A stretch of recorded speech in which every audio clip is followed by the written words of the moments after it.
Guys once again welcome back on my channel. मैं श्वेदाना class 10 chapter 4 NCERT का question है। एग्जाम्पल 8 अच्छा क्वेश्चन है, आइए करते हैं। तो ये कह रहा है कि हमारा क्या है, एक सर्कुलर पार्क है। ठीक है, ये हमारा एक सर्कुलर पार्क है। इस सर्कुलर पार्क में जो इसकी डायामीटर है, इसकी मान लो इसका सेंटर है, तो जो इसकी डायामीटर है वो आपकी है 13 मीटर। ठीक है, तो हमने यहाँ पे क्या लिया है, एक पोल लिया है। ठीक है, in such a way that the difference of it distances from two diametrically. एक यहाँ पे गेट है मान लो ए, एक यहाँ पे गेट है मान लो बी, मतलब डायमेट्रिकली हमारे दो गेट हैं। ठीक, यानी कि डायमीटर पे दो गेट हैं। अब हमें एक पोल इंसर्ट करना है। ठीक, मान लो मैं पोल यहाँ पे इंसर्ट करती हूँ। ठीक, मैंने यहाँ पे पोल इंसर्ट किया, इसको कह दो सी पॉइंट पे मैंने पोल इंसर्ट किया है। तो जो इसकी डिस्टेंस है ए गेट से और बी गेट से, दोनों डिस्टेंसेस में 7 मीटर का डिफरेंस है।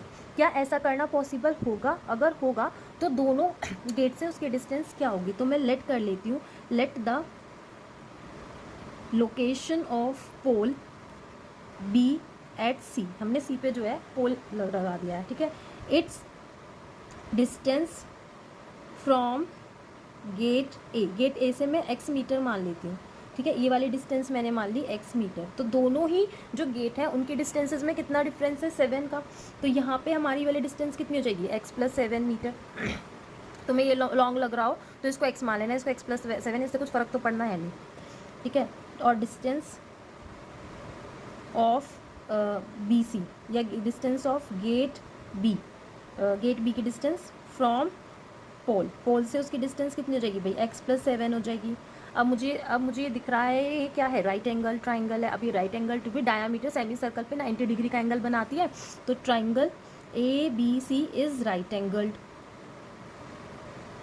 ट्राइंगल है। तो हम यूज़ करेंगे पाइथागोरस थ्योरम बाय यूजिंग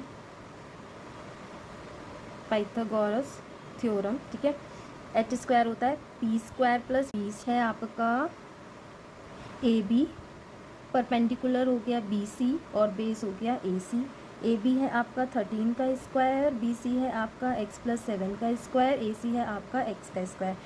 वह 13 का स्क्वायर होता है 169। ये आप खोलोगे इसको a² + 2AB + b² और ये x का स्क्वायर है, x² 2x², 7 2 जा 14x + 7 7 जा 49। इसको ले जाओ इधर, 169 = 0। 2x² + 14x - का 120 = 0। 2 आएगा कॉमन।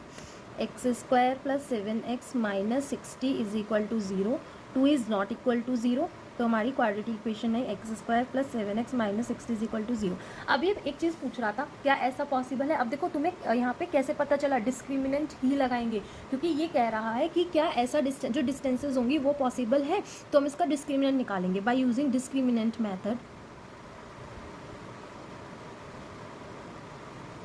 मेथड का यूज़ करेंगे हम। और देखो हेयर a होगा हमारा 1। ठीक है, x² का कॉफिशिएंट a होता है, b होगा 7 और c होगा -60। ठीक, तो is equal to b² - 4ac, b² 7 का स्क्वायर -4 × a × c का 60।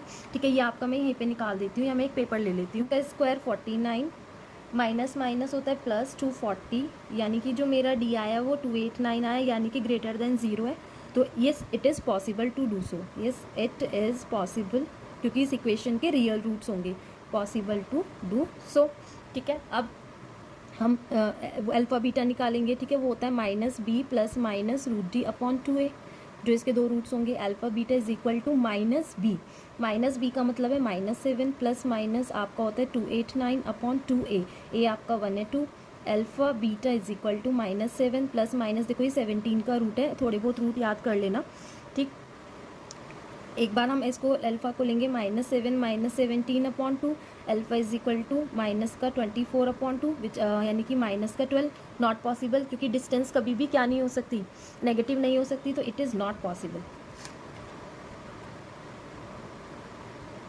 ठीक है, तो हमारा अब हम बीटा निकालेंगे, वो होगा -7 प्लस का 17/2, यानी कि 10/2, यानी कि 5। तो हमारा बीटा 5 आया, इट मीन्स x आया। ठीक है, x हमारा 5 आया। x क्या थी? AB की डिस्टेंस होगी। तो the distance of pole from gate A से तो होगी 5 सेंटीमीटर, और the distance of fall from gate B वो क्या है x+7 यानी कि 5+7 यानी कि 12 मीटर। होप आपको वीडियो पसंद आई हो तो चैनल को सब्सक्राइब ज़रूर करना। Thanks for watching.